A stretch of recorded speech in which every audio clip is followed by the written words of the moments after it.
하나님께서 여러분 앞에 세워주셔서 정말 감사합니다. 저희 형님께서 오늘 여기 간다고 그랬더니 기도 많이 하고 가라 이렇게 하셨습니다. 그래서 오면서 기도를 했습니다. 제가 다리가 좀 불편합니다. 다리 수술을 좀 했는데 제 딸이 데리고 왔습니다. 여러분, 오늘 제가 좀 몸이 좀 부자연스럽더라도 이해해 주시기 바랍니다. 여러분, 오늘 제 얼굴을 보고 몇 살이나 먹었을까 생각을 할 겁니다. 여러분이 생각한 것보다 훨씬 적게 먹었습니다. 진심이에요. 그러면 그 얼굴이 왜 이렇게 돼버렸을까? 누가 이렇게 만들었을까? 강주광역시 교육청이 저를 이렇게 만들었습니다. 왜냐하면 강주광역시 교육청에 들어가서 저는 장학사 시절부터 지금까지 138명의 아이들을 자살로 보냈습니다. 저는 그 업무를 했습니다. 138명. 여러분들은 안 보셨겠지만 우리 학생들이 자살을 할 때 옥상에서 제일 많이 뛰어내립니다. 그리고 저는 잠을 자다가도 담당 장학사로 또는 장학관으로 또는 과장으로 근무할 때 그 현장에 가면 참혹합니다. 머리, 다리 다 분리되어 있고요. 유족들은 오열하고 있고 앰뷸런스 쳐 있고 이 모습을 138번을 본 겁니다. 자살로만. 안전사고로 말하면 더 많죠. 근데 그 업무를 하다 보니까 우울증이 왔어요. 너무너무 고통스러웠어요. 그러다 보니까 팍싹 늙어버린 거예요. 저는 62년생이에요. 근데 62살은 아니에요. 그래서 여러분들은 제가 강의하는 동안에 저 사람은 62년생이다. 저 사람은 62년생이다. 라고 생각하면서 보시면서 하셔야 됩니다. 어디 가서 강의를 하면 저는 우리 여러분들이 제 말을 잘 들어줄까 이렇게 기다리는 게 아니고 못된 습관이 하나 있어요. 여러분들이 앉아있는 모습을 아까 늦게 들어오시면 세 분 빼고 슬쩍 다 봅니다. 그리고 여기서 우울한 사람이 있는가 없는가 이걸 찾는 진짜로 직업병이 되어 있습니다. 근데 한 명 빼고는 전부 다 우울하지 않아요. 그 한 명은 저를 불러주신 교수님만 조금 우울하신 것 같아요. 근데 제 강의가 빨리 끝나면 우울하지 않으실 것 같은 생각. 여러분, 강의 시작할게요. 저는 1962년 2월 11일생 전남 고흥 바닷가에서 태어났습니다. 여러분, 지금 우주호 올라가는 동네. 그 당시는 다리가 없었습니다. 그리고 우리 집은 바닷가 바로 붙어 있는 초가집이었습니다. 비가 불고 비가 오고 바람이 불면 그 바닷가에 있는 모든 것을 우리 마당까지 가지고 옵니다. 고동, 소라, 낙지, 문어, 전어, 그래 놓고 파도는 데려다 놓고 그냥 가버립니다. 그러면 우리는 아침에 일어나서 죽기만 하면 됐습니다. 이야, 좋겠다. 여러분 그런 생각하죠? 한번 살아보십시오. 좋은지. 모기는 왜 그렇게 싸나운지, 바람이 불면 그 초가집은 왜 이렇게 잘 날아가는지. 그러면 우리 아버지는 바람이 불면 큰아들아, 저 앞에 있는 지붕을 빨리 저 앞에 나무에다 묶어라. 둘째 아들은 이쪽을 묶어라. 셋째 아들은 저쪽을 묶어라. 넷째 아들은 이쪽을 묶어라. 다섯째 딸은 물을 퍼내라. 여섯째 딸은 양동이를 가져와라. 여덟째 딸은 마을의 이장에게 알려라. 많이도 낳았습니다. 사남 사녀. 왜 이렇게 많이 낳는가 모르겠어요. 파도 소리가 날 때마다 아이를 낳지 않았을까. 근데 저에게 가장 음식 중에 먹기 싫은 밥, 보리밥. 얼마나 먹었는지. 그리고 더 먹기 싫은 밥은 고구마밥. 여러분 지금 다 먹고 싶죠? 전라도 말로 호강이 초친지 아세요? 너무너무 힘들게 살았습니다.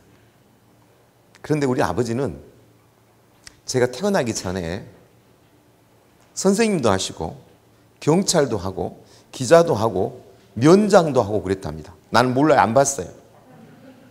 사남 사녀 중에 저는 위에서부터 6번째 아니면 5번째예요. 그럼 6번째 아니면 5번째 하나지 왜 왔다 갔다 하느냐? 또 우리 아버지가 밖에서 누나를 하나 나갖고 왔어요. 그걸 몰랐어요. 나는 대학교 다닐 때까지. 그렇게 바쁘신 분이었나 봐요. 그런데 이제 제 위에까지 낳고 우리 아버지가 면장을 했는데 면장들 달리기 대회가 있었던 모양입니다. 그런데 잠깐 꼬꾸라졌는데 다리가 좀 삐었던 모양입니다. 그 당시는 병원이 많이 있지 않기 때문에 여수에 있는 무슨 병원이 제일 컸답니다. 거기를 갔는데 스프를 잘못해가지고 다리가 썩어버린 거예요. 다리 하나가. 그래서 다리가 여기까지 잘라졌어요. 그러니까 여기까지 잘라진 다리, 여기 뭉글뭉글한 다리를 보면서 저는 태어난 거예요. 저는 그 이전에 아버지가 뭘 한 사람인지 모르고, 그리고 이 다리를 고치기 위해서 온 사방을 다니면서 얼마 되지도 않는 재산을 다 탕진해버려가지고 아무것도 없는 거예요. 그러니까 마을에서 집터까지 팔아가지고 산을 2개를 넘어가지고 깊은 산 중에 정말 이승복이가 있었다면 이승복이가 사는 데 같은데 거기다가 집을 개가 내려가고 초가집을 지었답니다. 거기서 태어났어요. 근데 우리 아버지는 재주가 많았던 모양입니다. 주산을 그렇게 잘 놓고 한문을 그렇게 잘했답니다. 근데 이게 한문이 하늘천 따지 한문이 아니라 하늘천 따지 거무련이 아니라 신문에 나온 관용구를 책으로 만들어 가지고 가르치는 거예요. 누구를? 고흥군에 있는 문맹자들을, 초등학교도 안 나가는 형님들을 언제? 농한기 때 어디서? 아까 말한 그 깊은 산 중에 초가집을 조금 더 크게 만들어서 아버지는 다리가 없는 상태에서 그 청년들을 가르쳤던 모양입니다. 훈장이었던 거죠. 저는 다리를 다친 상태에서 처음으로 태어난 아이였고 아버지는 자기가 꿈을 이루지 못한 꿈을 저한테 심어주고 싶었던 모양입니다. 그런데 이제 학원생들이 소위 공부하러 오는 사람들이 농한기 때는 밤에까지 잠을 자며 숙박을 하면서 살았던 겁니다. 그리고 저는 아버지 다리가 없는 그 다리 위에 앉아갖고 형님들의 주산과 한문을 같이 배운 겁니다. 몇 살 때? 6살 때.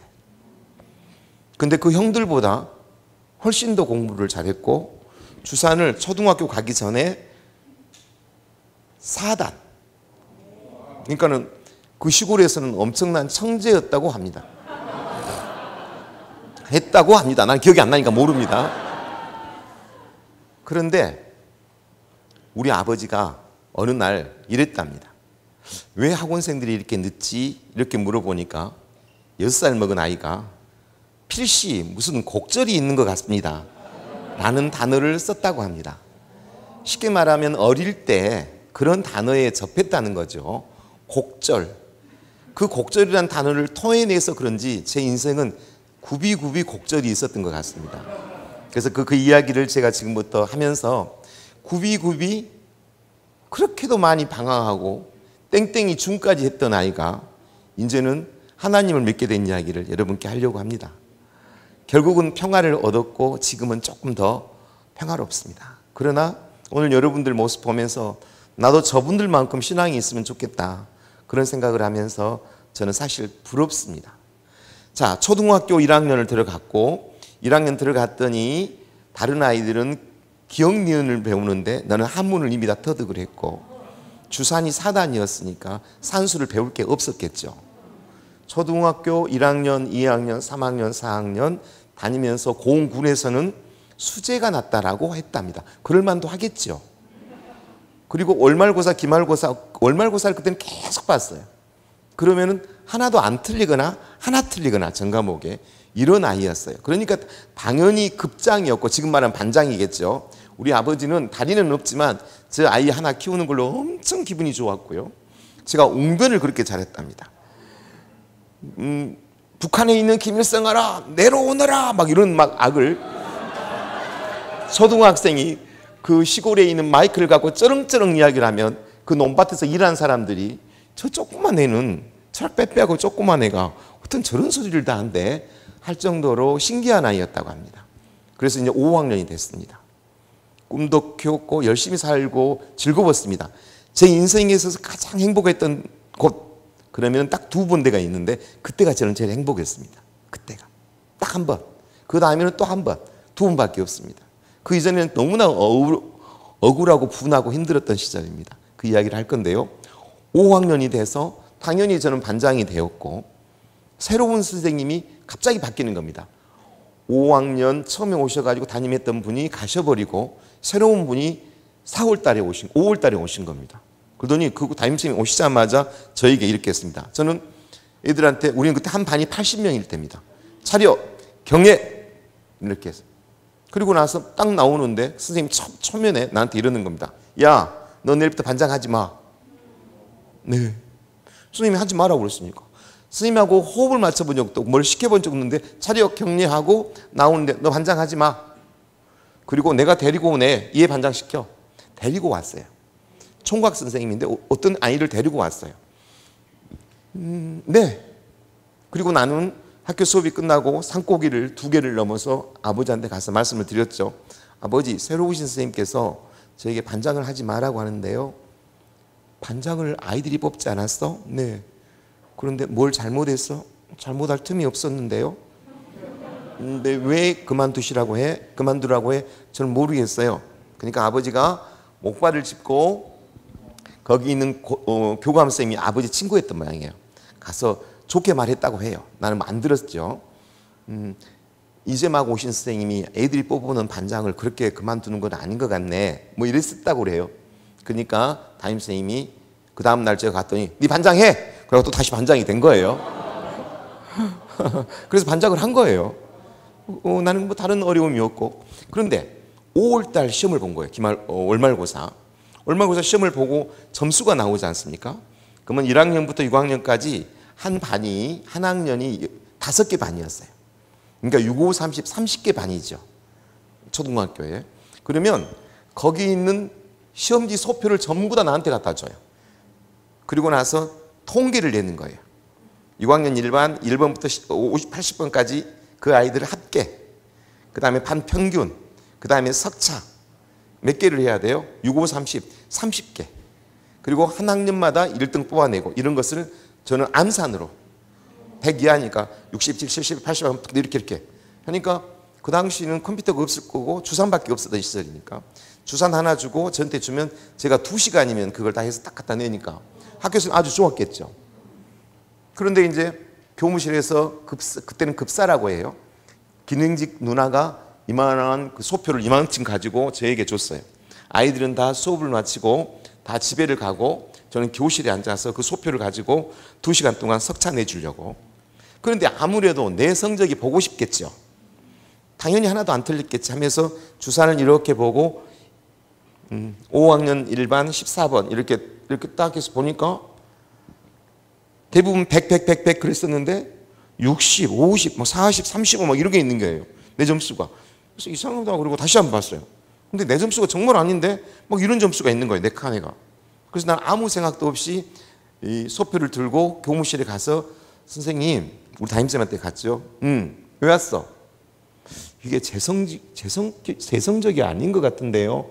제 점수가 아닌 것 같은데요. 라고 하니까 제 귀를 이렇게 잡고 또 이게 빠지니까 머리를 잡고 그 선생님이 교무실에서 끌고 나와서 어디로? 교실로. 2층 교실로 데리고 가더니 제가 가지고 있는 주산을, 그때는 주산이 긴 주산이 있었고 퉁퉁한 주산알이 있어요. 퉁퉁한 주산알. 퉁퉁한 주산알이었어요. 그 퉁퉁한 주산을 가지고 얼굴을 막 쳐버리는 거예요. 이게 그 주산알이 막 쏟아져 버리는 거예요. 그리고 주산알이 얼굴에 박혀버려요. 이제 그 애를 이제 발로 밟고 때리고 1시간 동안 이렇게 해버리고 나는 기절을 해버린 거예요. 그리고 깨어나 보니까 피가 낭자를 했는데 그 무의식 중에서도 소표를 피에 안 맞게 하려고 품고 있는 거예요. 그리고 선생님은 없어요. 그리고 저는 소표를 넣고 주산 알을 줍고 나는 얼굴에 박혔는지를 모르고 너무너무 슬퍼서 울면서 아버지가 있는 우리 집으로 넘어간 거예요. 그때는 보리가 한참 났을 때예요. 5월에서 6월이 넘어갈 때니까. 보리밭을 막 헤쳐서 숲을 헤쳐서 마을에 집에를 갔더니 그날이 우리 집 모내기 한 날이었나 봐요. 근데 모내기를 하는데 우리 아버지는 다리가 없으니까 모내기를 뭐 하도록 못 가는 거예요. 그러니까 뭐 하는 거예요? 그 일하는 같이 품앗이 하는 마을 사람들 밥을 먹이려고 큰 솥단지에다 밥을 하고 있고요. 불을 넣어가지고 엄마랑 우리 모든 식구들은 마을 사람들과 함께 모내기를 하러 간 거예요. 근데 내가 이렇게 난 피가 흘린지를 몰랐어요. 별로 여기가 묻은지를. 근데 아버지가 탁 쳐다보더니 불 때다가 너 얼굴이 왜 그래? 그리고 이게 뭐야? 그래서 이걸 뽑아냈는데 너무 아파요. 주사날이 박혀가지고. 그래서 왜 그래? 그러는 거예요. 선생님이 이게 왜? 성적이 내 성적이 아니어서 말씀드리니까 끌고 가서 때렸어요. 그러니까 두 말도 않고 목발을 꽉 짚는 거예요. 발이 아픈 사람들은요 손목 힘이 엄청 강해요. 이렇게 약간 팍 일어나더니 그 산고개를 넘어간 거 엄청 가파른 산고개예요. 그래서 난 속으로 그랬죠. 우리 선생님은 우리 아버지한테 혼났다. 옛날처럼 반장해 뭐 이런 것처럼 혼나시겠네. 그리고 이제 아버지는 산을 넘어간 걸 보고 이제 어두워지고 뭐 하러 갔던 사람들은 와서 우리 집에 밥을 먹으러 왔는데 우리 어머니가 주정아 아버지는 어디 가셨냐? 마을에 가셨는데 왜 가셨냐? 말 안 했어요. 왜냐하면 어머니가 아버지가 다리를 다친 후로부터 성격이 급해졌으니까 나쁜 이야기는 가능하면 하지 마라. 근데 나는 했잖아요. 미안해서 아무 말 못하고 잘 모르겠어요. 마을에 가셨어요. 근데 부를 때다가 마을을 왜 갔을까? 그러신 거예요. 세바시 1 들어주실래요?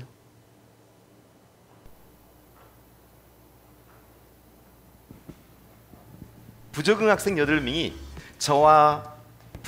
8명이 저와 아내 세바시에 나왔던 이야기예요. 세상을 바꾸는 시간. 부적응 학생 8명이 저와 아내, 딸 세 식구가 살고 있는 작은 아파트에 불쑥 찾아옵니다. 저희 집이 편하다면서 자고 가겠다고 합니다. 그날 이후로 8명이 9개월간 10평의 아파트에서 특별한 동굴을 시작하게 됩니다. 그런데 몇 달 후에 아이들에게서 놀라운 변화가 생긴 겁니다.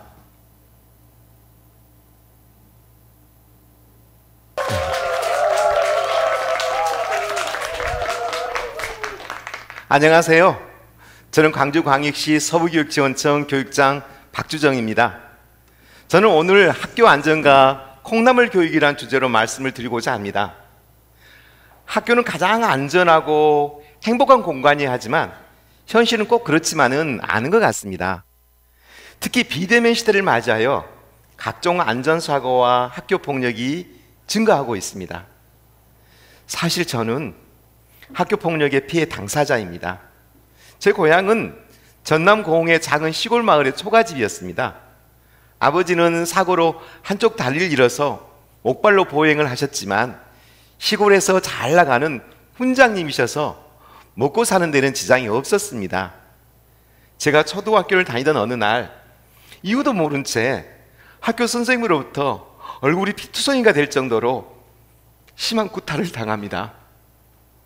집에 도착해서 저의 얼굴을 보는 아버지는 화를 참지 못하시고 목발을 짚고 산 고개를 넘어 학교로 항의하러 가셨는데 그때가 제가 아버지를 본 마지막 모습입니다.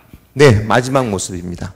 아버지는 선생님에게 말씀을 하러 가셔서 마을까지는 도착했는데 바로 학교로 가시지 않고 어느 전방에서 슈퍼입니다.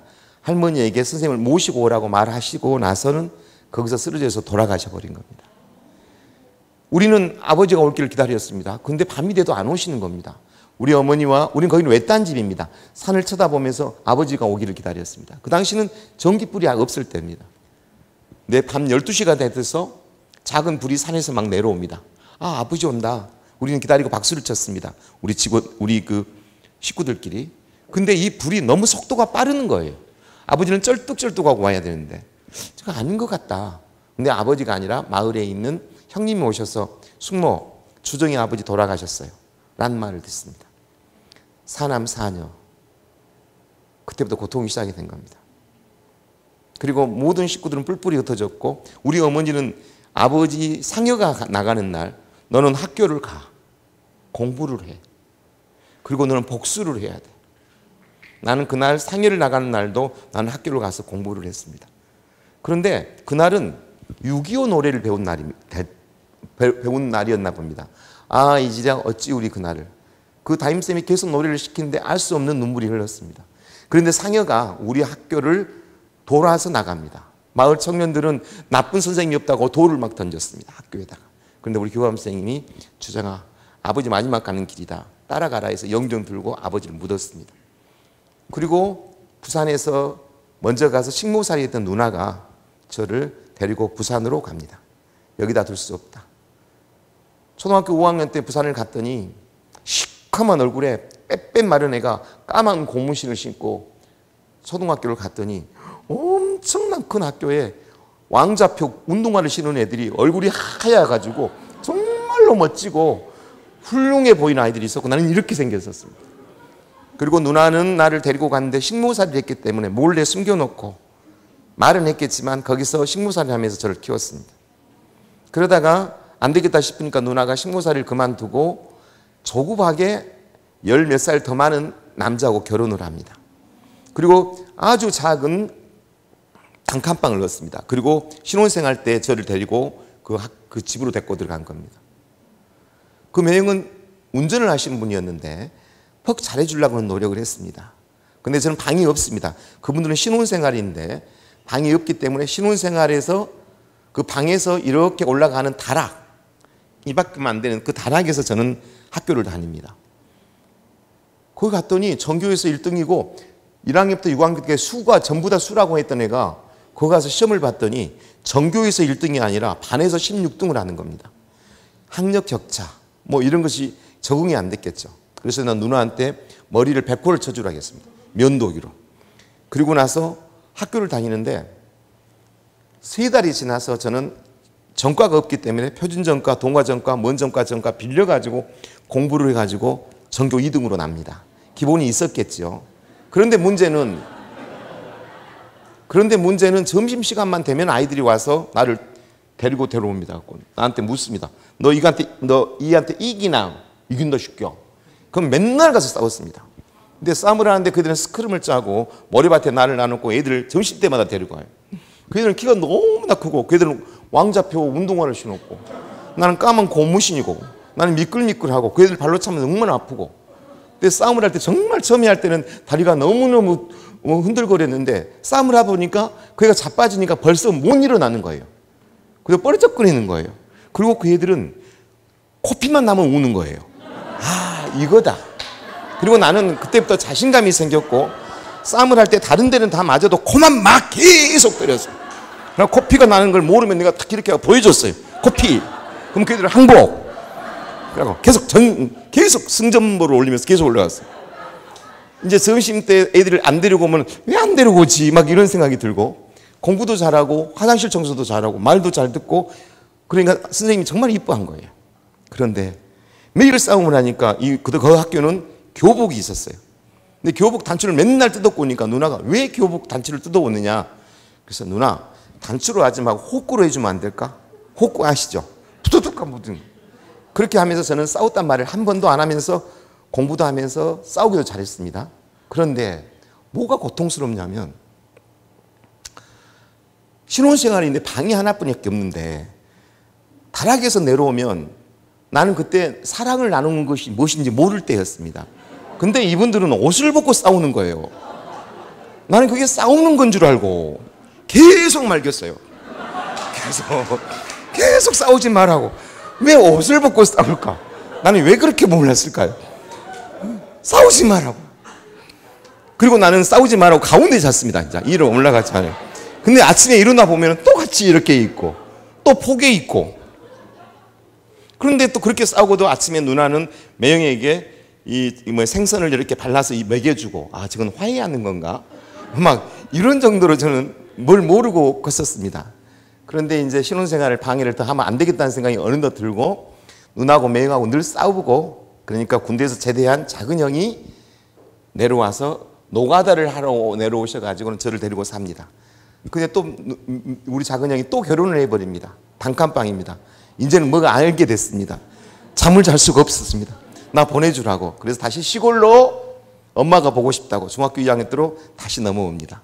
극심한 우울증에 걸리기 시작합니다. 어떤 우울증? 그때 분노가 있었나 봐요. 죽이고 싶다. 담임쌤을 죽이고 싶다. 담임쌤이 계셨으니까 내가 전학을 왔는데 그는 초등학교 선생님이고 난 중학교로 왔는데 공부가 안 되는 거예요. 빙의가 걸렸던 것 같아요. 나는 두런두런 하면서 이상한 말을 하면서 밤에 돌아다니는 이상한 정신병을 앓았던 것 같아요. 지금 생각하면. 그건 그게 뭔지를 몰라요. 우리 어머니는 저희가 공부를 하다 미쳤나 보다 했는데 지금 생각하면 빙의가 걸렸던 것 같아요. 내 생각에. 두런두런 하면서도 너무나 고통스러웠던 거예요. 말을 못하고. 그리고 중학교 3학년을 졸업하고 거기 시골에 가서 당연히 1등이겠죠. 거기는 뭐죠? 근데 못 가게 하는 거예요, 어머니가. 고등학교를. 그러니까 우리 어머니는 신사임당은 아니에요. 가지 마라. 너그 큰형이 저렇게 노가다를 하는데 어디 가서 공부를 해. 그만큼은 그 공장에 가라. 담임선생님이 설득합니다. 1등짜리입니다. 보냅시다. 강주에 보내면 납부금을 안 내고 보낼 수 있습니다. 나는 강주에 연합고사를 봤습니다. 연합고사를 봤는데 다른 것은 다 맞았는데 200점 만점에 피아노 건반이 나온 것은 틀렸습니다. 잘 안 봤으니까. 그 음악 시험은. 그래서 3개 틀려서 강주의 한 고등학교의 학생으로 들어갑니다. 문제는 잠잘 곳이 없는 겁니다. 쌀은 집에서 가져온다 할지라도 납부금을 안 낸다고 잠잘 곳이 없는 거예요. 근데 우리 마을에 돼지 장사하는 사람이 산수동에다가 양옥집을 지어놨고 있는데 우리 2년 선배가 거기 학교를 다닌다. 그러면 너는 거기 가서 살게 하되 너 1학년짜리가 3학년 형을 가르쳐라. 그 조건으로 이제 거기를 갔습니다. 근데 가르칠 수가 없었어요. 그 형은 그 당시에 숙문고등학교라고 3부가 있었습니다. 7시에 가고 9시에 오는 2부가 아니라 3부. 근데 그 형은 우리는 아침에 6시, 7시 학교를 가서 밤 12시에 오는데 그 형은 학교를 간지 안 간지를 모르겠어요. 내가 안 간 날도 앉아있고 간 날도 앉아있고. 그리고 방이 하나밖에 없는데 학교 갔다 오면 남학생 하나, 여학생 하나, 남학생 하나, 여학생 하나, 남학생 하나 전부 다 누워 있습니다. 그리고 이 손에다가 담배풀로 이렇게 막 지지면서 이거 흉터 만들라고 문신 만들고 이게 대장 깡패였어요. 그리고 그 형은 나한테 항상 그럽니다.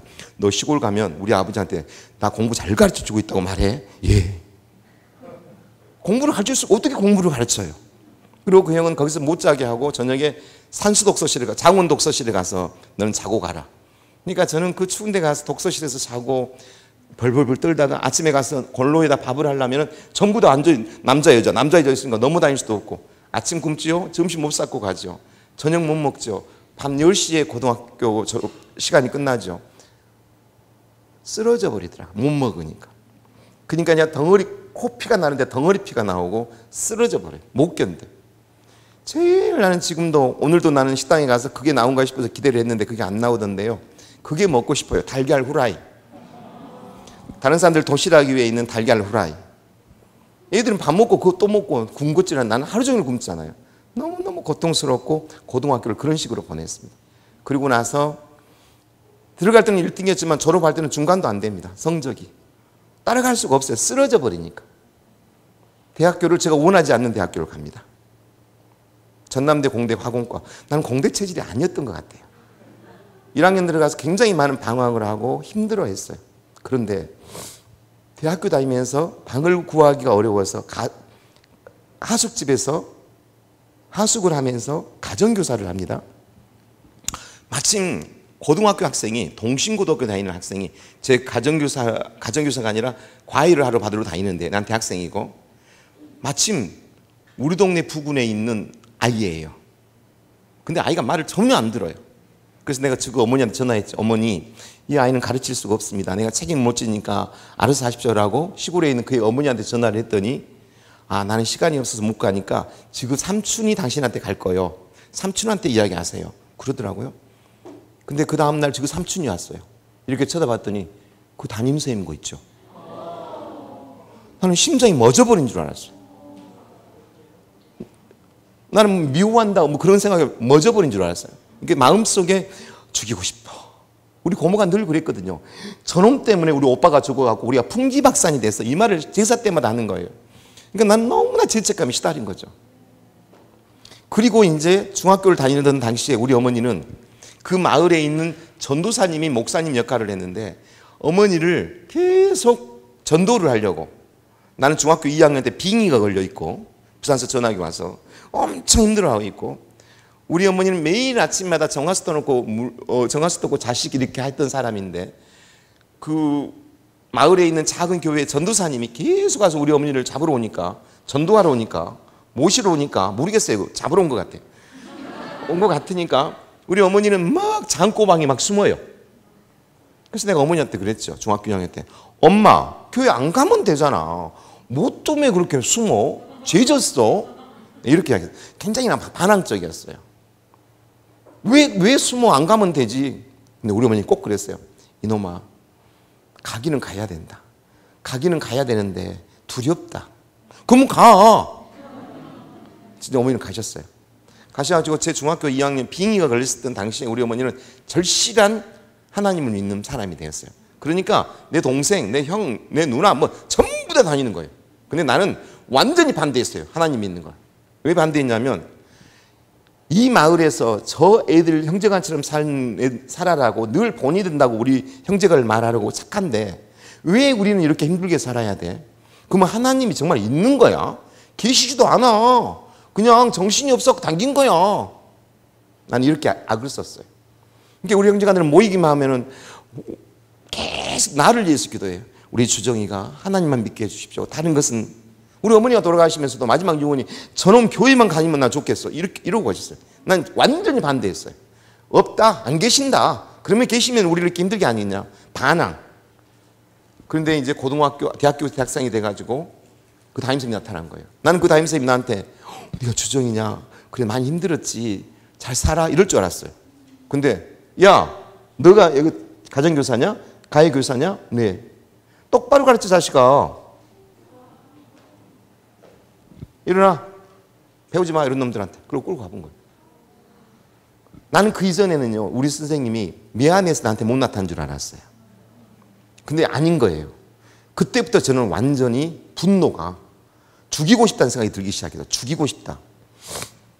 대학교를 다니는데 과외를 그만두고 우리 대학교 지도교수인 박동희 선생님이 내 총각 선생님이었어요. 교수가. 나한테 밥 해주고 나랑 같이 살자. 그래서 교수 아파트에서 살게 됐는데 그분이 저녁에 내 방에 와서 계속 깨워요. 뭐라고 깨우는지 아세요? 뭔 욕을 그렇게 하냐. 죽이고 싶어. 죽일 거야. 막 이 말을 너무 하는 거예요. 저녁 내내. 너무너무 힘들었던 모양이에요. 너 누구를 그렇게 죽인다고 하냐. 대학교 1학년, 2학년, 3학년, 4학년을 그렇게 졸업을 했어요. 그리고 대학교 졸업하고 나서 저는 서울 삼성 취업이 돼서 서울 본사로 갔습니다. 근데 언제부턴가 제 마음속에는 허전하고 고통스러웠어요. 어떻게 살아야 될까? 하나님을 믿어봐야 될까? 아닌 것 같아요. 안 계신 것 같아요. 차라리 신천지 2단 그런 데 가면은 완전히 이런 걸 준다는데 그걸 찾아 다녀볼까? 이 고통에서 벗어나려면 막 이런 생각을 했어요. 고통스러우니까. 서울 삼성에서 근무를 하는데 도저히 이 지역 감정을 통해서 이쪽 사람을 좀 많이 힘들게 했어요. 그래서 저는 6개월 만에 그만뒀어요. 그만두고 서울역에서 내려가지고 뭐를 할까? 중이 돼야겠다. 마음을 딱 먹었어요. 저는 뭔 생각을 하면 바로 실천을 하거든요. 중! 가자! 그리고 대학교 다닐 때 템플스테이 갔던 영광에 있던 절 거리 가야겠다. 그래서 밤 야간 기차를 타고 고막원역에서 내려가지고 이슬을 털고 그 절을 찾아갔어요. 굉장히 깊이 들어있어요. 절이. 근데 밤에 가니까 노루 막 이런 것들이 막 뛰어다니고 이슬 막 미끌미끌 나오니까 무서워요. 길도 거의 없어요. 거기 도착하니까 새벽 2시쯤 됐어요. 그러니까 이제 주지스님이 인기척을 하시고 누군고 그분들 꼭 누구냐 안 그러고 누군고 이렇게 말해요. 예, 박주정이라고 합니다. 왜 왔는고? 네, 삼성에서 부적응해서 왔습니다. 이게 왜 왔는고? 중이 되고 싶어서 왔습니다. 뭐라고? 중? 네. 헛소리 하지 말고 저가 자다가 아침이 밝으면 가라. 아니요 스님 저는 중이 되고 싶어서 왔습니다. 에헤이. 잘하게요. 그 스님은 상담 능력이 제로예요. 물어봐요. MBTI 검사에 MMPI 검사도 해보고 성격 진단 검사도 해보고 이렇게 봐야 될 거 아니에요. 그런 거 물어보지도 않고 자라. 상담 능력 제로. 잠이 오겠어요? 그 방에 가서 이제 누워있는데 잠이 안 와요. 문득 이런 생각이 난 거예요. 정말 간절함을 보여줘야겠다. 그래서 그 스님 앞에 있는 봉창 문 앞에 가서 스님 저는 중이 되고 싶습니다. 중이 되고 싶습니다. 막 여러 번 했어요. 그러면 옛날 소설이 보면 그래 해라 막 그런 거 있잖아요. 계속 하니까 스님이 문을 확 열더니 야 임마 스님은 직업인지 아느냐? 가! 냉정했어요. 상담 능력 제로. 그리고 아침에 일어나서 공양 밥 먹으라고 깨워서 갔어요. 근데 또 물어요. 너 지금도 중이 되고 싶냐? 네. 초지일관입니다. 정말? 네. 여기 중이 18명 있다. 근데 사실 여기 시중을 들 놈이 없다. 한번 해볼래? 예, 좋습니다. 해라. 네. 나가자. 그리고 난 뭔 식을 해준 줄 알았더니 그 큰 그 잔디밭에서 손가락질을 하는 거예요. 저기 있는 거 저걸 가져와라. 봤더니 여러분 초등학교 다닐 때 나무를 이렇게 대가지고 만든 작은 의자. 나무를 이렇게 조각조각 된 나무를 대고 작은 의자. 그걸 가져오라는 거예요. 이끼가 많이 꼈어요. 거기 앉았죠. 아, 뭔 식을 해주나 보다. 그랬더니 여기 하얀 이걸 또 가운을 입히는 거예요. 그리고 금이 간 그 거울을 또 앞에 갖다 놓은 거예요. 뭔 식이지? 그러고 했더니 바리깡으로 머리를 깎는 거예요. 이 바리깡이 완전히 안 듣는 바리깡이에요. 막 머리를 막 짖듯이 뜯어요. 막 그냥 피나게 막 이만큼 이렇게 이제 깎아졌어요. 있기는 아프기도 하지만 거울에 있는 내 이쪽 없어진 모습을 보니까 눈물이 나더라고요. 그래서 내가 나도 모르는 사이에 딱 2번밖에 안 했어요. 근데 스님이 그 모습을 보고 바리깡을 내 던져본 거예요. 가! 여러분 이래갖고 어디를 갈 거예요? 갈 때. 그래서 난 바로 또 이렇게 말했어요. 스님 저는 온 게 아니라 하품을 한 겁니다. 살아났어요. 중이 된 거예요. 적성이 딱 맞아요. 제가 하는 일은 아침 밥, 그 다음에 돈양식, 그 다음에 밭 일구는 거, 뗄감 완전 좋아요. 그 다음에 스님들 하얀 고무신 18컬레 완전 잘 닦아요. 적성이 딱 맞아. 아무 생각도 안 나요. 난 너무 좋아. 적성이 난 너무 맞다. 너무 좋다. 그러니까 스님이 다 이뻐라게 해요. 왜냐하면 스님들이 좀 목이 컬컬한 것 같다 그러면 스님 지금 곡차가 필요하시죠? 어떻게 그렇게 잘하니? 막걸리 사다 드리고. 그러니까 나를 진짜 이뻐해요. 그리고 한 1년이 지나니까 스님이 이러는 거예요. 너도 이제 너 이름을 지어줘야겠다. 너 어디 그만두고 나왔지? 삼성입니다. 난 삼성 스님이 좋겠다. 그럼 난 삼성 스님이 된 거예요. 그리고 삼성아 그러면 네. 아주 승승장구한 거예요. 완전 좋아요. 근데 3년이 되니까 저도 욕망이 생겼어요. 시주를 다니고 싶은 거예요. 시주. 근데 자기들만 시주를 다녀요. 스님 저도 시주를 다니고 싶습니다. 그랬더니 그래 좋다. 너는 영산포, 나주, 목포, 무안 그가 네 나와바리다. 네.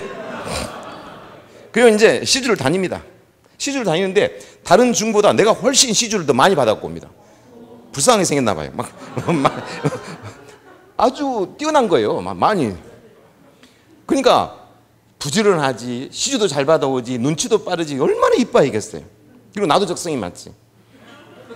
그런데 어려움이 생겼어요. 이 시주를 다니는데 학교를 안 다니는 꼬맹이들이 겨울에 있다가 계속 따라다녀요. 오지 말라고. 오지 마. 그래도 여러분들은 돌을 던지면서 나는 중인데 나한테 자꾸 동망치라고 그래요. 동망치 아니라고.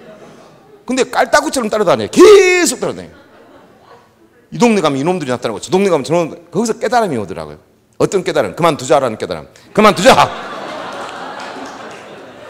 그럼 바로 나왔어요. 저는 아니다 싶으면 그냥 바로 나오거든요. 그러고 나오니까 대학교 4학년 지도교수, 몇 년 동안 데리고 살았던 지도교수가 저를 엄청 찾았대요.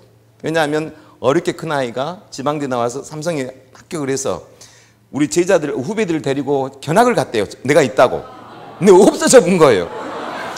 어디를 갔는가 너무 찾았는데 내가 인사를 드리러 가니까 너 어디서 나왔다는 거예요? 예, 중을 했습니다. 뭐요? 그분은 크리스찬이에요. 뭐요? 케미칼 엔지니어가 중? 예. 그래서 왜 나왔어? 아닌 것 같습니다. 이게 뭐이 아닌 것 같아? 아닌 것 같습니다. 깨달음이 있었습니다. 어떤 깨달음? 그만두는 깨달음. 그런데 그분이 저한테 그럼 대학원을 다녀라. 대학원 석사를 마쳤습니다. 너무 비싸. 책 교재값이나 뭐 이런 것들이. 혹두고 기자를 트레이닝 시켰어요. 그 다음에 박사과정을 다녔어요. 근데 수료까지는 했는데 졸업까지 하려면 돈이 너무 많이 들어요. 고통스러워하니까 그러면 그 이전에 한 여자를 만나고 결혼을 했고요. 우리 실험실 여잔데요. 나한테 늘 이렇게 말했어요. 내가 늘 그만둔다고 하면 왜 그만두세요? 돈이 없었어요. 당신같이 열심히 하는 사람 없는데 내가 돈을 대줄게요. 당신이 왜 대주는데요? 내가 장흥에서 부자예요. 근데 거짓말이었어. 다 부자예요. 그러면은 자존심이 상하면 제 도움을 받지 말고 우리가 일남 6년대 그 우리 동생을 가르쳐주는 조건으로 우리 집에서 살면 납부금을 대주겠습니다. 그래서 그 집에 가정교사를 한 거예요. 근데 우여곡절도 있었어요. 난 정말 그 애를 정말 잘 가르쳤죠. 근데 그 집 사람들은 장평 사람들인데 강주에다 방을 얻어가지고 딸만 6에 아들 하나인데요.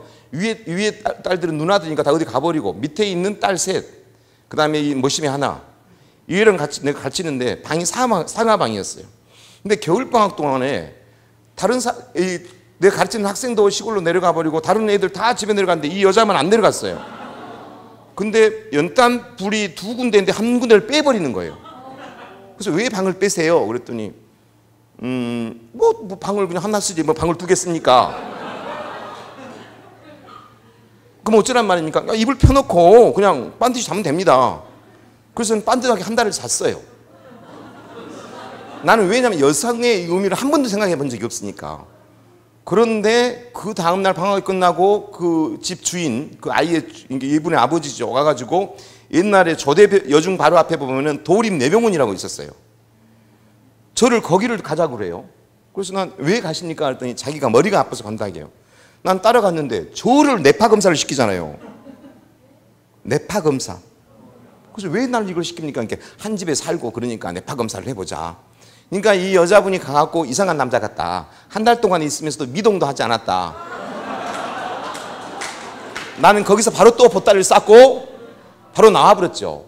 그 집에서. 그런데 졸업식 날 저기는 그의 어머니들하고 우리 어머니가 처음 만났는데 그의 어머니가 우리 어머니한테 거짓말했어요. 당신 아들이 우리 딸을 범했다. 그러니까 우리 어머니는 너희는 너가 아버지처럼 그런 짓을 했구나. 그래가지고 결혼을 시킨 거예요. 근데 이해됐죠? 그래서 이제 나는 대학원생이고 아내는 그냥 어디 수표를 다니면서 나를 도와요. 그만뒀어요, 대학원을. 그런데 자꾸 이러는 거예요. 뭔가 먹고 살아야 되는데 언제까지 공부만 하려냐. 좋다. 그러면 나는 선생님이 하겠다. 선생님을 하면서 뭐를 하겠다?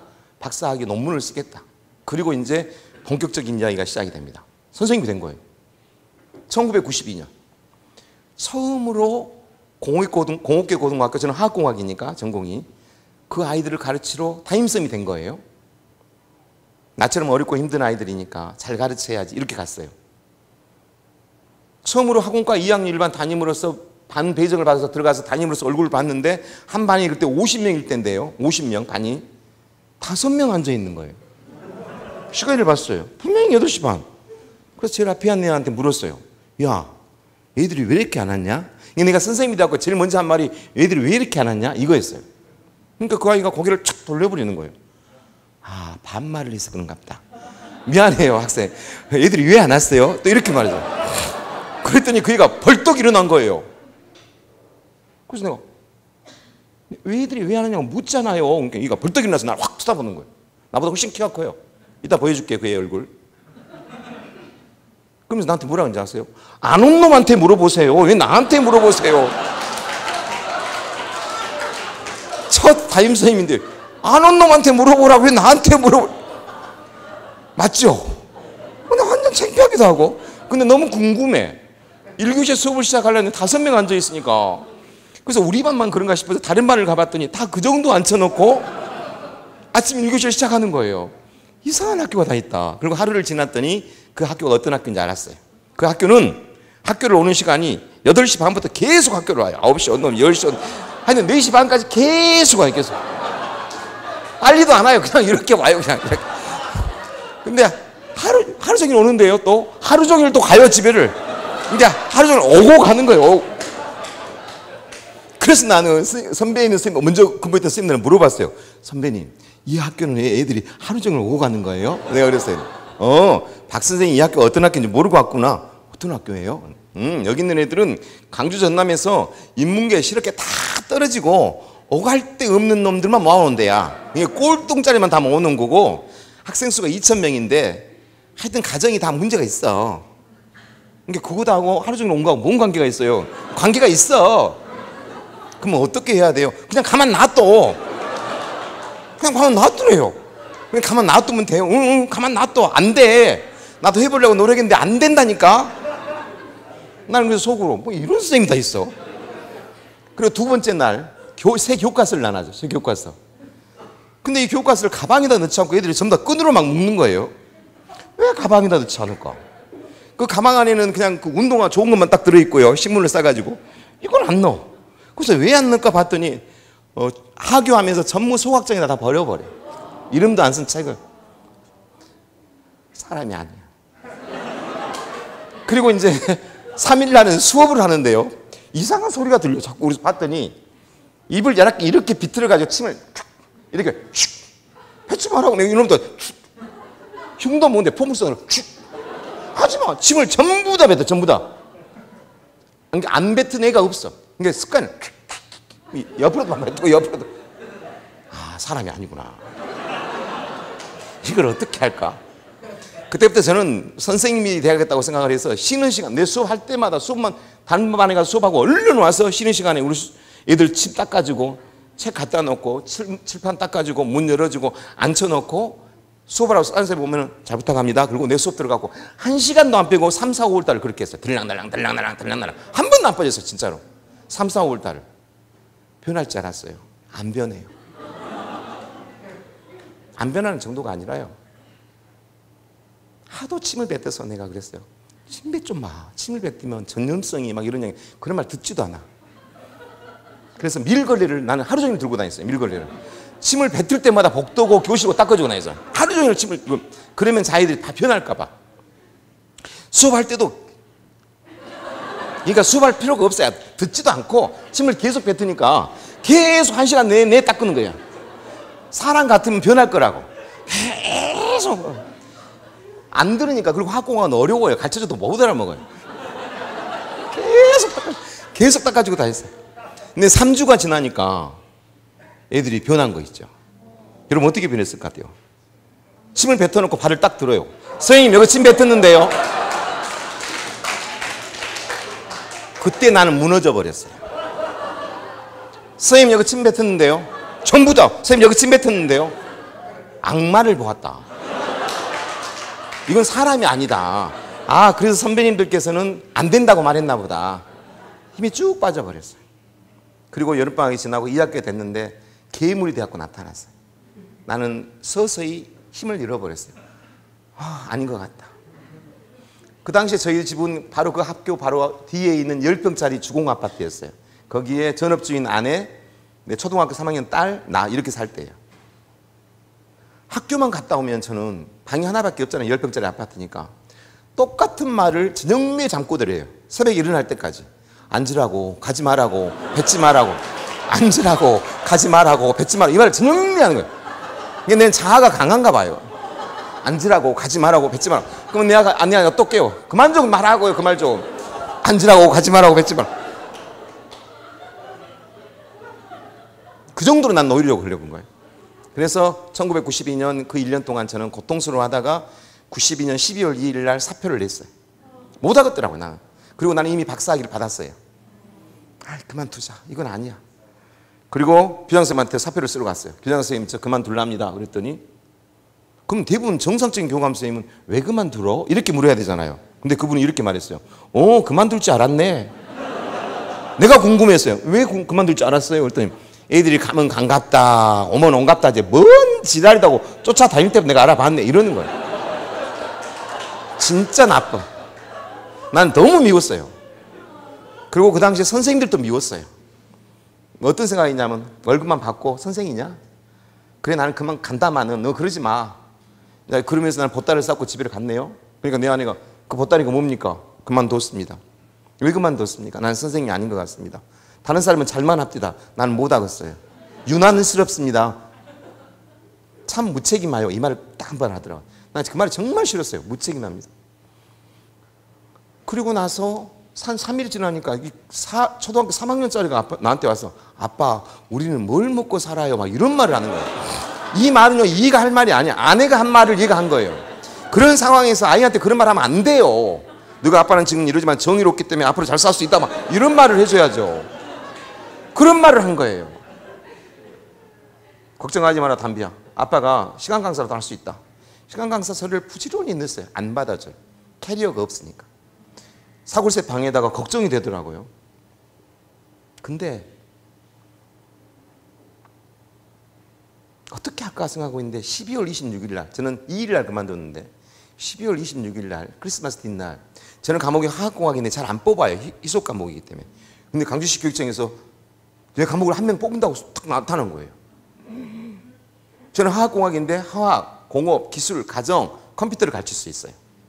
그러니까 중학교, 고등학교 어디라도 배치가 가능해요. 시험을 다시 봤네요. 8대 1인가 됐어요. 합격했어요. 앞에 선생을 해봤고 시험을 봤기 때문에. 그리고 2월 달에 합격을 하고 나서 3월 달에 이제 어디에 발령이 날까 기다리고 있었어요. 근데 그 학교 발령이 또 나는 거예요. 여러분, 나는 생각도 안 해봤어요. 생각도. 근데 지금은 이해가 돼요. 가기 싫어하는 데는 신규를 배치를 해버리잖아요. 난 그때는 몰랐죠. 설마 160분의 1 발령 나고 나서 갈까 말까 몇 번 망설였어. 내 아내한테 물어봤더니 그냥 고개 푹 숙이고 다니세요. 그래 방법이 없으니까 이제 갔어요. 다시 3월 1일 가니까 선생님들이 교무실에서 보더니 박 선생, 네 우리는 작년에 자네가 사표를 쓴 줄 알았어. 근데 휴직을 했어. 막 다 알면서 휴직을 했구나. 아무 말도 안 했어요. 근데 그 학교에 나이가 상당히 많은 시니카란 여선생님이 계셨는데 그분은 아주 직선적이에요. 프랭클이에요. 우리가 막 그런 소리 하고 있네. 여기 탁 지나가면서 기어 올라면서 뭐하러 나가냐 또 그러고 지나가요. 너무 힘들었어요. 그러니까 좀 있으니까 또 2학년 때 내가 내 반이었던 애들이 지금 3학년 됐는데 또 뭉텅이로 몰려 들어온 거예요. 교무실로. 그러고 선생님 안 한다면서 왜 왔어? 조용히 해. 하고 싶은 말이 있어. 누구 때문에 그만하려다 가라고.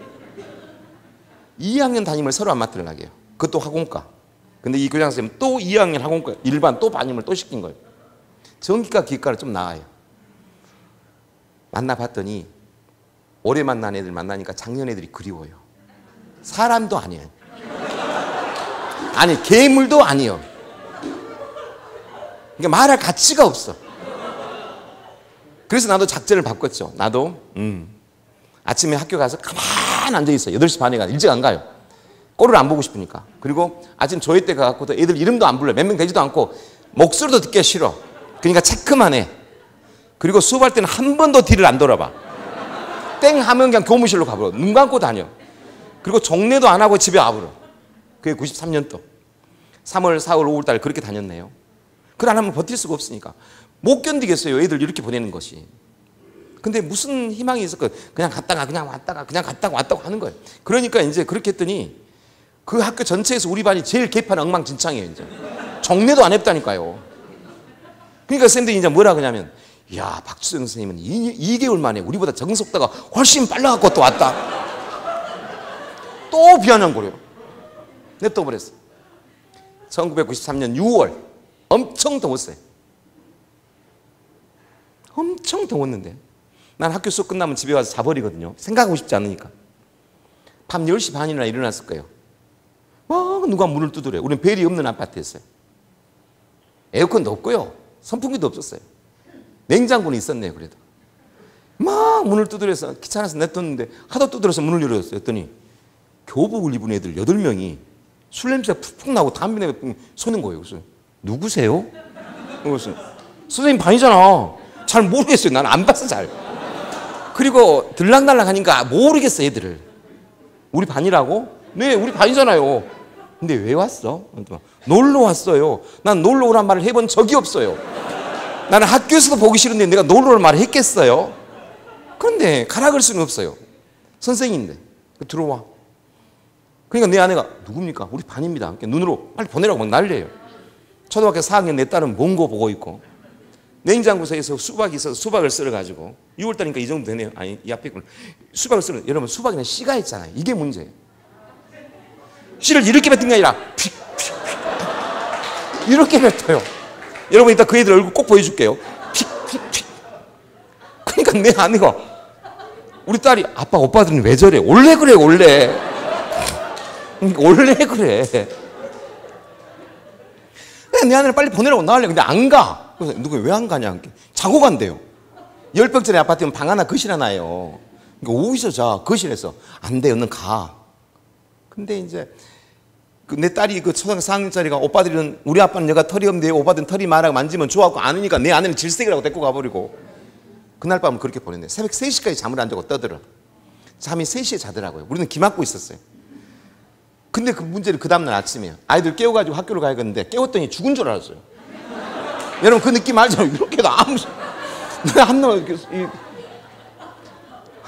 엄청 등치 뭐 이렇게도 뭐 그래서 나 혼자 학교를 가니까 내 아내를 빨리 데리고 가라고 난리예요. 근데 어떻게 데리고 가 무거운데. 그냥 갔더니 이제 내 아내는 하루 종일 전화가 오는 거예요. 여보 1명 가고 7명 남았어. 2명 가고 6명 남았어. 계속 전화가 오는 거예요. 내가 짜증이 나서 알고 있다고요. 저는 말을 올려야 돼요. 누나예요. 나는 호랑이 띠고 그러면 소띠예요. 그러니까 전화하지 말라고요. 근데 마지막에 또 전화가 온 거예요. 1명 남았어요. 너무 무서운 놈이 남았어요. 저는 무섭게 생긴 놈이 남았다고.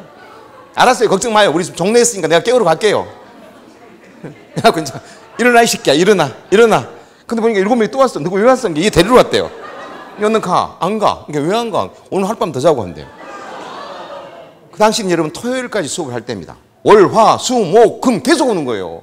비밀번호도 바꾸고 난리를 해도 안 가고 계속 오는 거예요. 그러니까 우리 아내가 가택 침입죄로 좀 신고 좀 하세요. 타임쌤 집에 온 것이 뭔 가택 침입죄예요. 근데 얘들이 금요일날 내일 토요일날 수업할 때였습니다. 딱 들어오더니 이러는 거예요. 쌤, 우리가 말을 안 듣지. 그래 말 좀 잘 들어. 그랬더니 방학하려면 1달 반밖에 안 남았잖아. 우리 그동안에 여기 살면 말을 잘 들을 것 같아. 여기 산다고. 이 집에서 그러니까, 어디서? 거실에서. 왜? 좋으니까. 안 돼. 너는 가. 안 가. 그리고 그 애들은 계속 그 다음 주에도 와. 내 아내는 이제 보따리 싸고 나간다게. 못 견디겠다고 그래. 그래서 내가 그랬어요. 여보 1달 반밖에 안 남았으니까 데리고 살아볼까? 그러니까 1달 반밖에 안 남았다고요? 당신이나 사세요. 근데 그 애들이 계속 오니까 할 수 없이 데리고 살기로 됐습니다. 10평짜리 아파트에서 8명, 우리 식구 3명, 화장실 하나, 도시락 8개, 빨래, 화장실이 더 문제예요. 화장실이. 한 번 들어가면 나오도 안 해. 그러면 몇 명이 서 있어요. 줄줄이 아침에. 그리고 제일 문제는 너무 많이 먹어. 진짜 많이 먹어.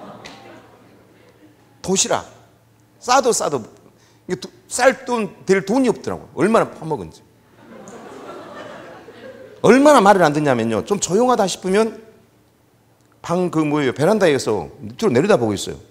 뭐 한 거 봤더니 담배를 피고 탁 버려가지고 침을 뱉어가지고 그것을 끈다. 그게 사람입니까?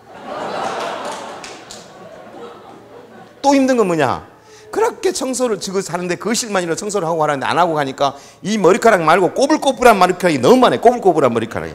그러니까 내 아내는 그걸 쓰면서 임신한 게 아니에요. 방이 하나인데 어떻게 임신을.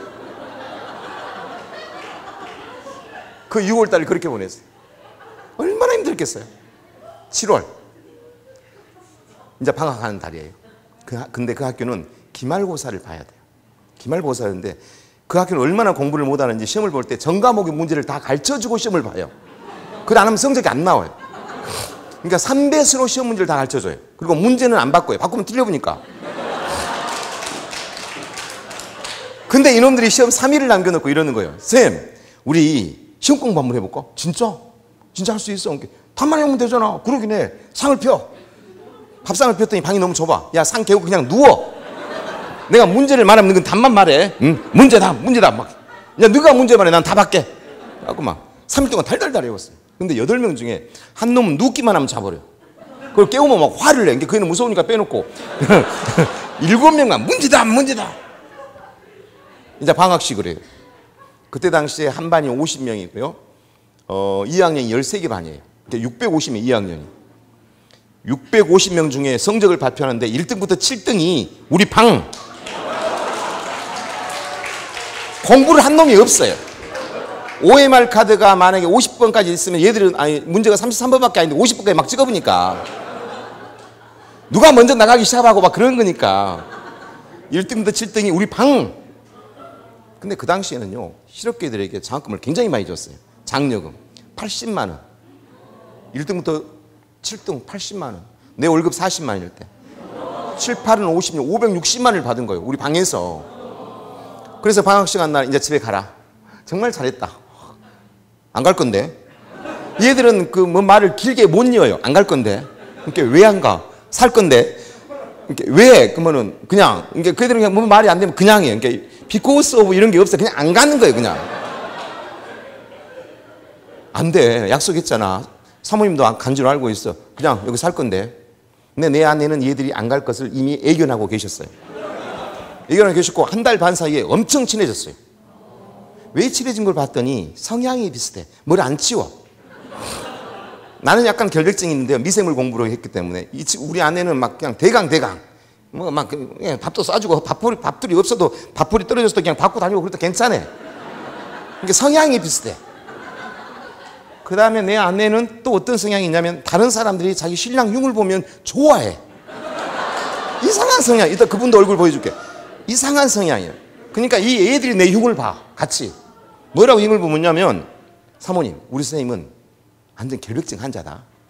교실에 들어가고 쓸고 닦고 막 그러면 우리 아내가 봐봐 집에서도 봐라. 들락날락 그러고 흉을 봐. 또 애들이 사모님 우리 선생님은 ADHD다. 왜? 교실에 들락날락 정신 사나워. 그러면 집에서도 봐라요. 가만 안 앉고 들락날락 그러면서 친해져. 흉을 보면서. 근데 애들도 변했어요.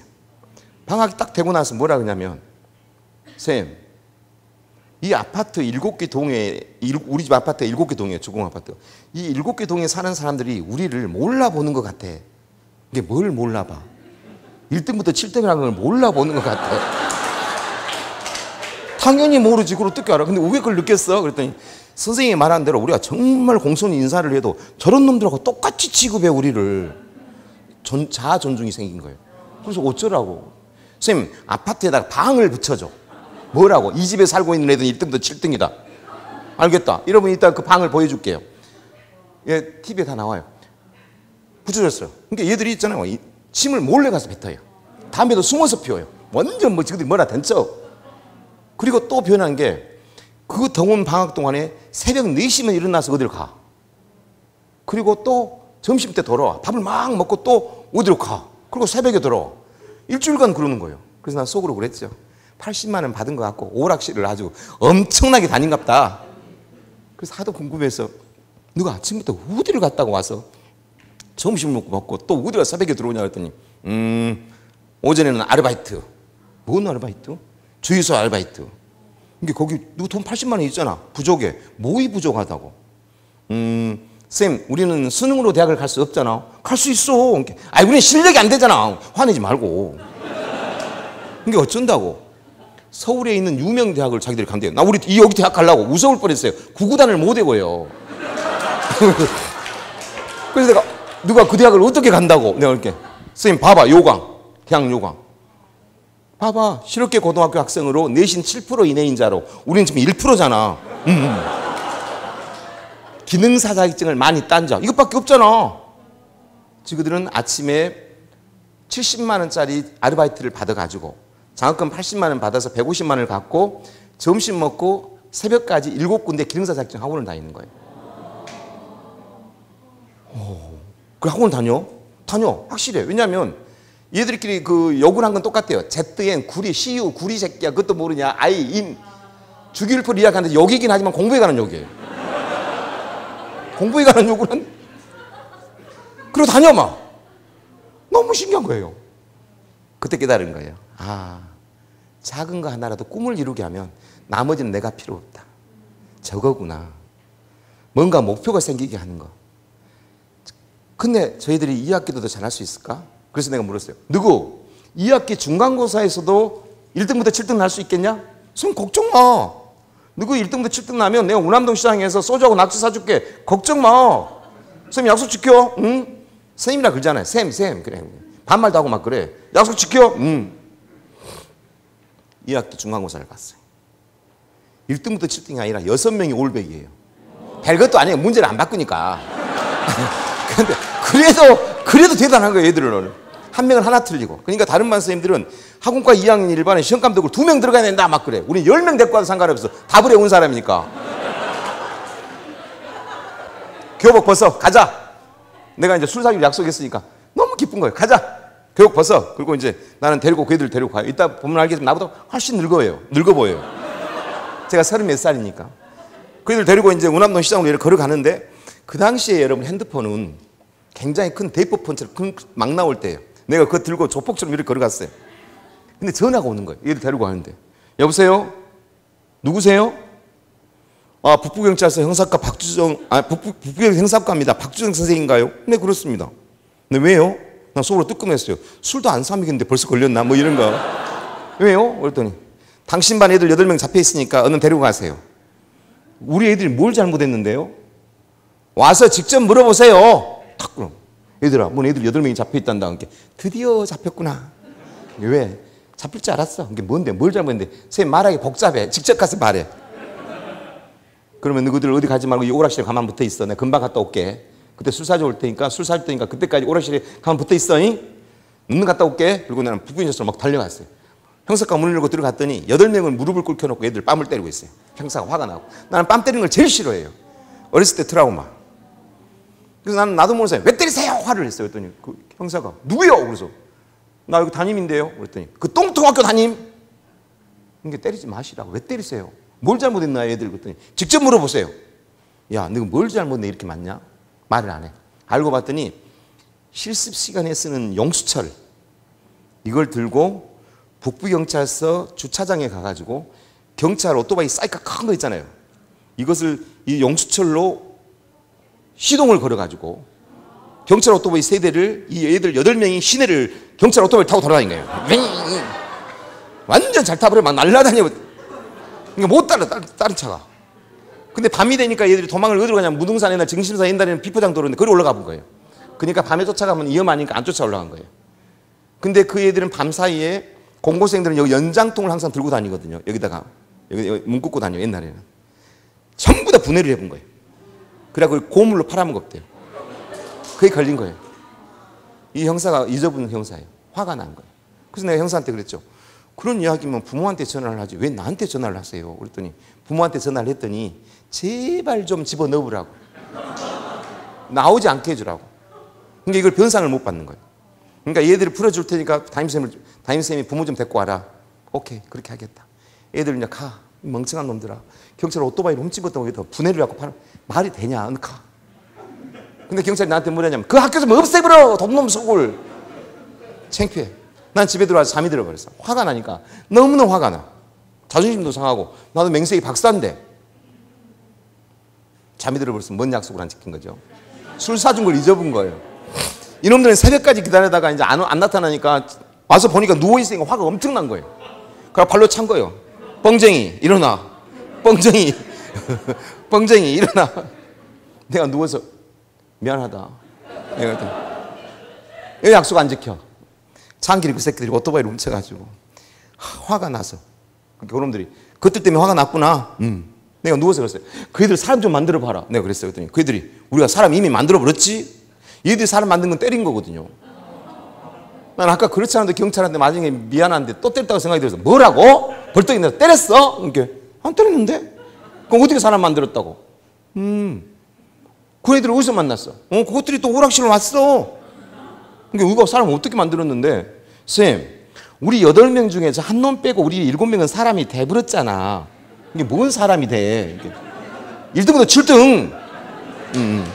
근데 저 한 놈은 안 됐잖아. 그 한 놈은 알고 봤더니 자폐였어요. 나는 그때 자폐가 뭔지 모를 때예요. 그래서 누구는 사람이 됐는데 어쩐다고?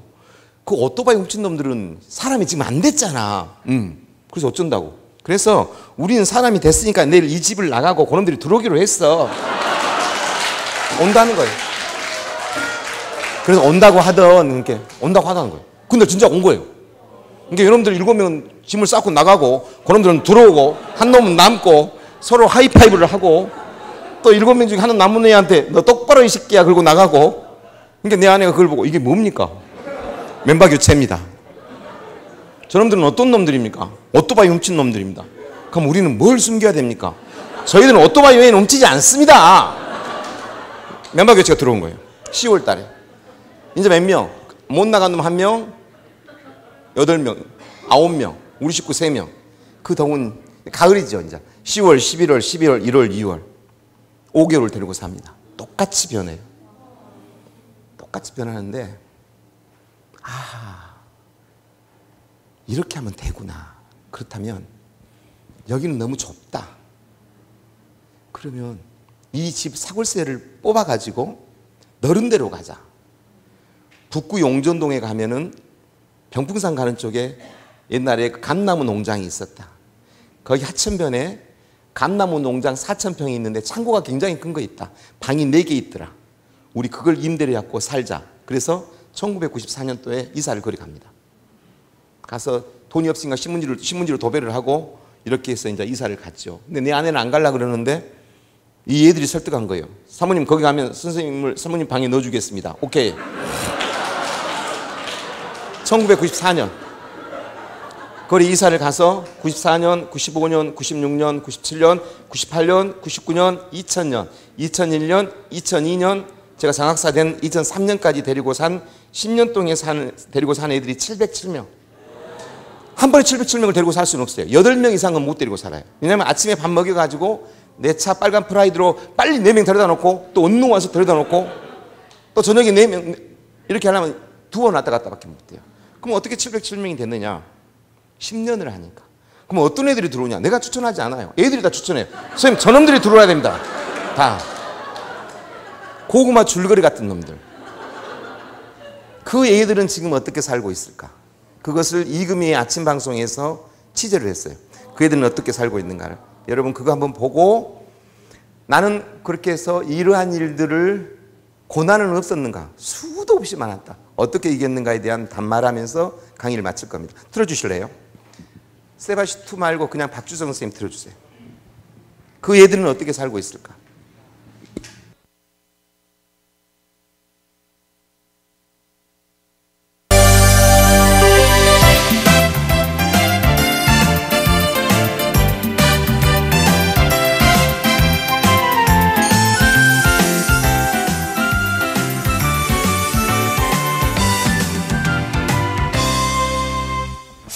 이번에는 가슴속에 특별한 선생님을 담은 어느 학부모의 이야기를 제가 화면에 담아봤거든요. 네, 함께 보시죠.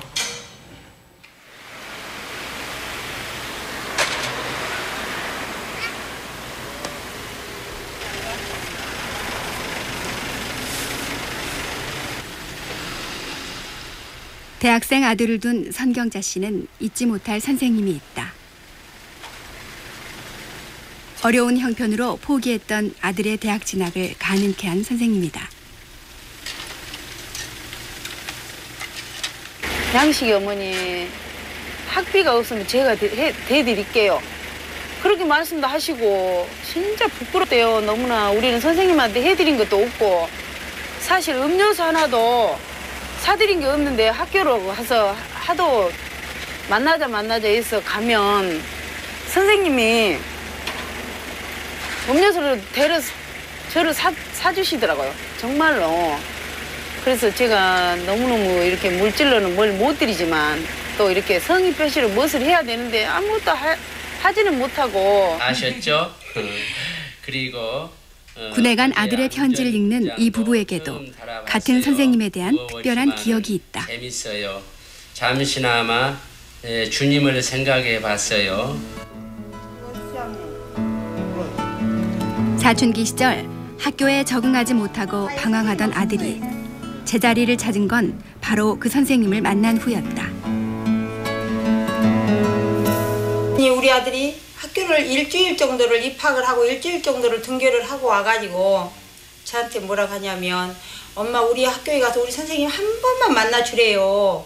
그래서 왜 선생님을 만나주라 하냐 그랬더니 세상에 진짜 제대로 된 선생님을 한번 만난 것 같대요. 우리 길도가. 선이야, 인사하자. 우리 주먹. 학부모들이 특별한 분으로 기억하는 선생님. 바로 박주정 선생님의 수업 시간이다. 여러분 안녕하십니까? 점수 따기 경쟁에 내몰린 것이 인문계 아이들의 현실이라면 실업계 고등학교엔 또 다른 현실이 있다. 정준이도 머리 물들었네. 예. 영상이는. 야, 근데 정준이는 어울린다. 이거 집에 했어요. 너희 집에서 했어? 동석이 집에서?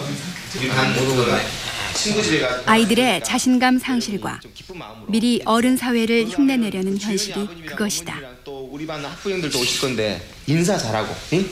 실업계 고등학교 1년 동안 교사로서 지내다 보면서 느낀 점은 엄청나게 저희들이 생각했던 것보다 학생들이 다르다는 생각을 했었습니다. 옛날의 교사와 학생의 관계가 아니라 서로 불신의 관계가 팽배해져 있다는 느낌을 받고 저는 굉장한 좌절을 했었습니다. 이 학생들을 저희 아파트에서 데리고 살아보았습니다. 마지막이라고 생각하고. 그랬더니 바로 변해가는 모습들을 보고 거기서 이 학생들을 데리고 살면 틀림없이 변하는 거구나.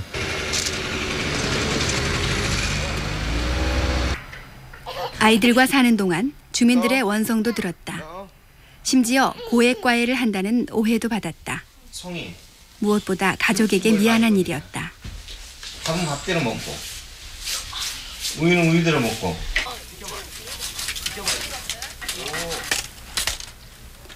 다행히 폐가를 개조한 농장이 꾸려졌고 아이들은 이제 이곳으로 모인다.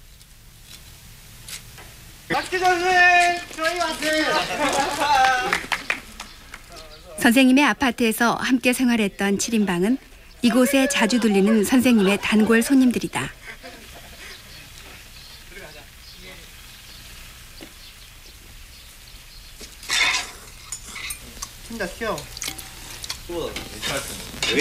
그 시절 습관대로 이곳은 자기 집 마냥 편하다.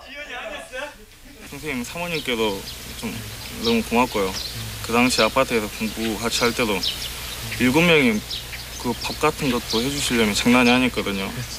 비록 반찬은 김치였지만 그래도 그게 제일 추억에 남아요. 친구들하고 같이 공부했던 게요. 대학교 1학년 때요. 아버님 돌아가셨는데 어떻게 알고 오셨더라고요. 아주 많이 위로도 많이 해주시고.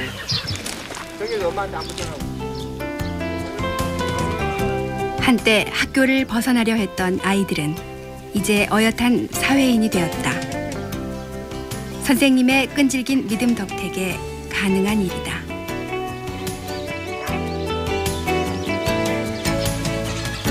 콩나물에 물을 주다 보면 물이 다 흘러가 버리고 콩나물이 크지 않을 것처럼 보입니다만은 그 물이 다 빠진 것처럼 보여도 끊임없이 물을 주다 보면 언젠가는 콩나물이 그렇게 무럭무럭 자라나는 모습을 보고 정말 우리 학생들 기르는 것은 콩나물에 물 주듯이구나 라는 생각이 너무나 버뜩 떠올랐습니다.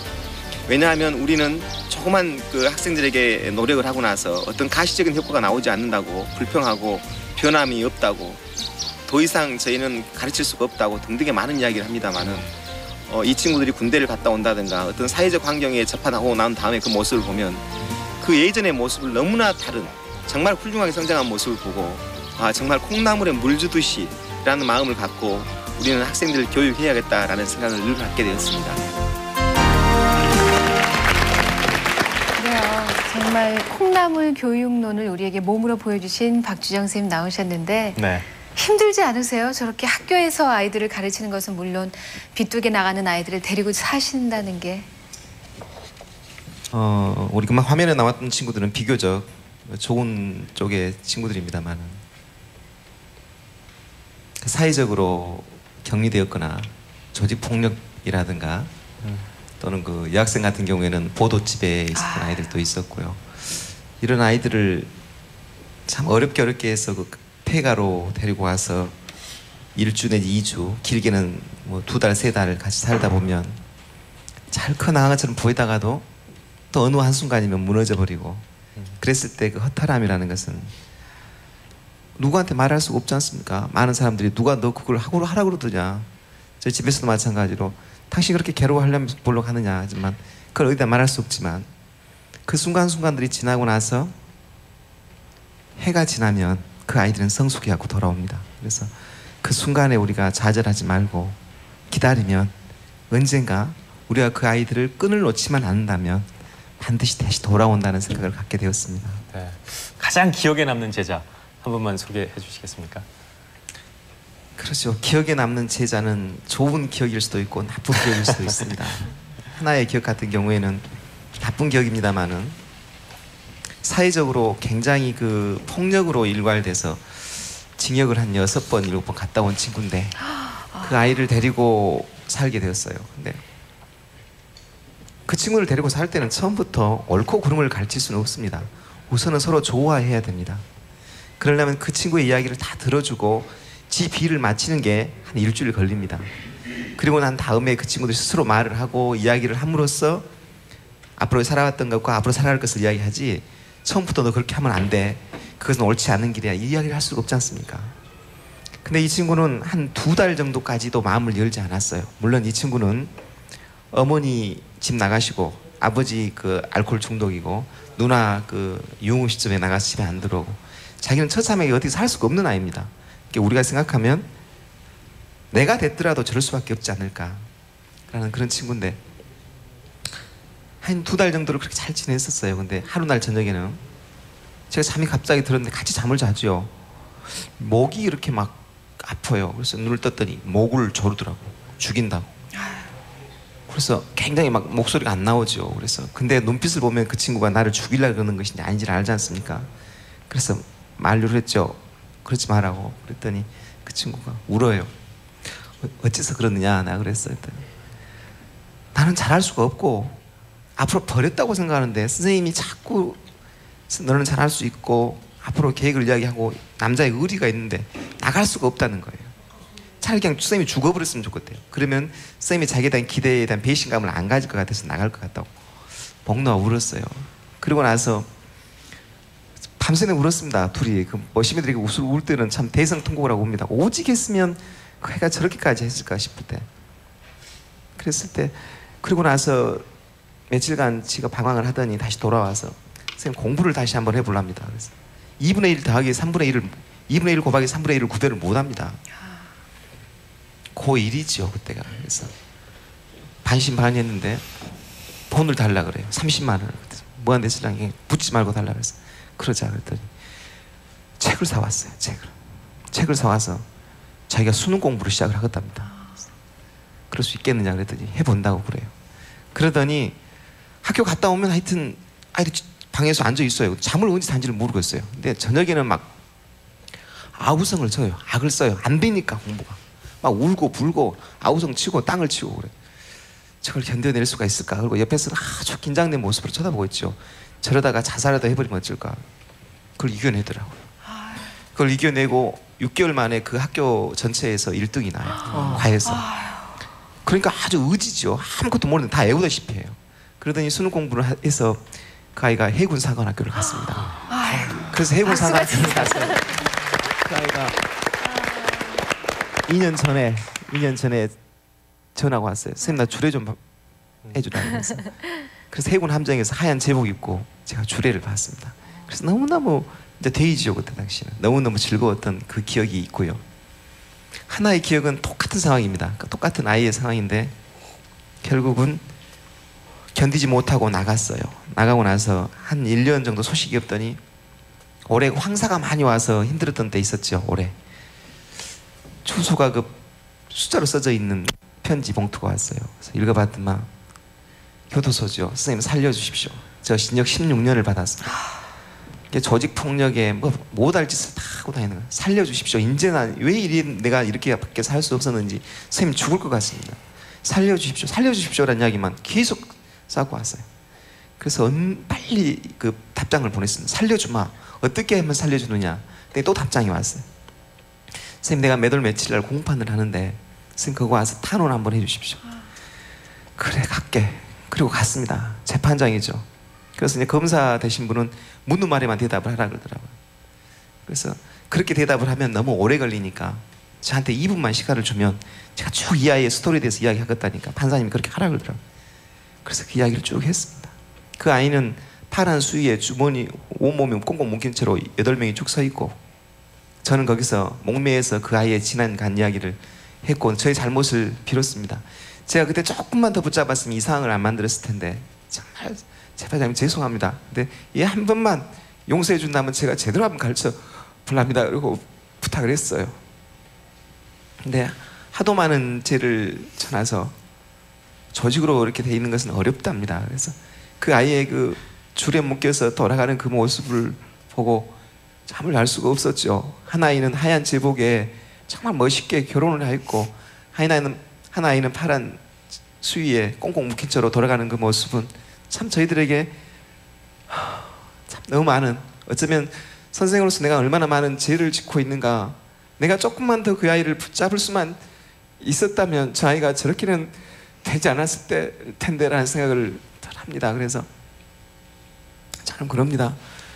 아이들은 수많이 변합니다. 수많이 변하기 때문에 우리가, 선생님들은 부모님 탓하고 부모님은 선생님 탓하고 또 많은 사람들은, 학생들은 엄마 탓하고 선생님 탓하는데 우리 탓하지 말자고요. 탓하지 말고 내 탓이다라고 이야기를 하자고요. 내 탓이고 선생님은 우리 탓이다라고 하고 어머니는 우리 탓이다라고 하고 사회는 우리 탓이라고 해야 되지 않을까? 왜 전부 저것 때문에 우리가 못한다라고만 이야기를 해야 될까? 그렇게 해서 왜 수많이 그렇게 많은 애들이 꽁꽁 묶여서 지금도 아우성을 치게 만들어야만 될까? 이것을 우리가 한 번쯤 생각을 해봐야 되지 않을까 생각을 합니다. 네. 선생님의 그 눈물의 의미.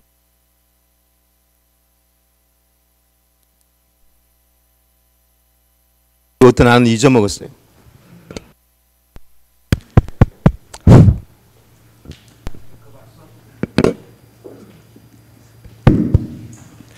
여러분, 시간 관계상 끊었습니다. 두 아이의 이야기를 했습니다. 한 아이는 해군 대령이 되어 있습니다. 두 번째 아이는 징역 16년을 살고 나왔습니다. 징역 살고 나온 날 저한테 전화가 왔습니다. 선생님, 저 나왔습니다. 갈게. 어디로 갈 거냐? 갈 데가 없습니다. 왜? 할머니 계시잖아. 할머니 돌아가셨습니다.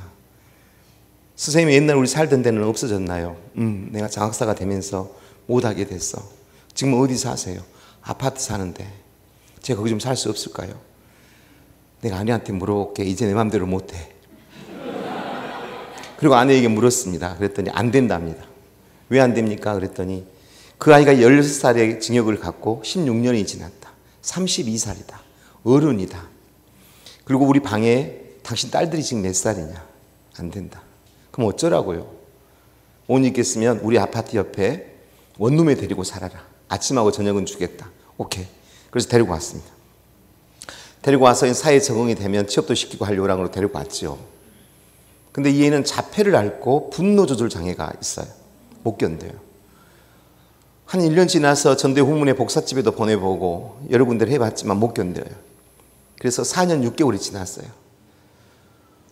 3년 전 5월 28일 날 제가 퇴근해서 저녁밥을 먹으려고 하는데 그 애가 안 와요. 그 애가 항상 먼저 오는데 왜 안 왔을까? 아플까? 뛰어갔어요. 그 애는 항상 문을 잠궈 놓고 있는데 그날따라 문이 열려 있는 거예요. 문을 열었더니 목을 매버렸더라고요. 목을 매서 갔어요. 세 줄 써놓고 갔어요. 자신이 없습니다. 죄송합니다. 잊지 않겠습니다. 화장해서 태워서 옛날 우리 살던 곳에다 뿌렸습니다. 저는 그때 그 당시의 충격으로부터 벗어나지를 못했어요. 많이 힘들었어요. 그때 고등학교 제자가 계속 나를 따라다니면서 선생님이 혼자 일 못해요. 선생님은 왜 이렇게 힘들어하세요? 그 애는 왜 나한테 그 말을 했냐면 고등학생들은 72일이 되면은 결석이 72일이 되면 잘려요. 출석일수 미달려. 나는 그 아이가 72일이 되면 우리 반 출석부를 저는 제가 갖고 다녀버려요. 다른 선생님들이 못 긋게. 그리고 그 아이를 데리고 오면 끄지 말라고 사정해요. 그런데 선생님들이 막 욕을 해요, 저한테. 그 모습을 보고 이제 이 제자가 저한테 이야기하는 거예요. 선생님, 혼자 할 수 없어요. 기도하셔야 돼요. 기도하면 들어준대. 기도하면 들어줘요. 진짜? 네. 근데 그 아이가 중간고사 시험을 봤는데 주관식 답안지 뒤에다가 선생님 기도하셔야 돼요. 기도하셔야 돼요. 난리가 났어요. 답안지에다 글 썼다고. 빵점 처리해야 된다고. 그때 와닿더라고요. 믿어볼까. 그래서 이제 형제간들한테 한번 해보겠다 했더니 완전히 막 프랑카드를 걸고 좋아한 거예요. 드디어 사탄이 돌아왔다고 막. 내가 엄청나게 싫어했어요. 그리고 하나님을 믿게 되고 이제 마지막 제가 풀어야 될 사람이 선생님이에요. 용서를 해야만이 끝날 것 같더라고요. 그래서 2년 전에 제가 그분을 모셨어요. 선생님 좀 뵙시다. 할 말이 있냐? 할 말이 있습니다. 안 오시려고 그래요. 그래서 선생님 만약에 안 오시면 저 굉장히 어려운 일을 할 수도 있어요. 만났어요. 그리고 다 이야기했어요. 기억이 안 난다고요. 그렇게 말하시면 안 돼요. 용서할 거예요. 그 대신 선생님 우리 아버지 산소에 가서 기도 한번 해주세요. 그리고 우리 형제간들한테 모여가지고 용서 한번 빌어주세요. 그랬더니 아버지 산소에 가서 기도를 하겠다면 형제간은 볼 낯이 없다. 알겠습니다. 용서를 했어요. 나는 그래서 이제까지 이것이 지금 학교 선생님으로서 제가 했던 하나님의 실천이고요. 교육청에 들어와서는 참 많은 아이들 살리기 운동을 했어요. 그 내용은 여러분 그 네이버 검색창에 박주정 치면 프로필이 나오고 프로필 밑에 보면 유튜브하고 동영상이 있어요. 거기 보면 그 어려울 때 하나님을 제가 어떻게 불렀고 간절히 요청했던가.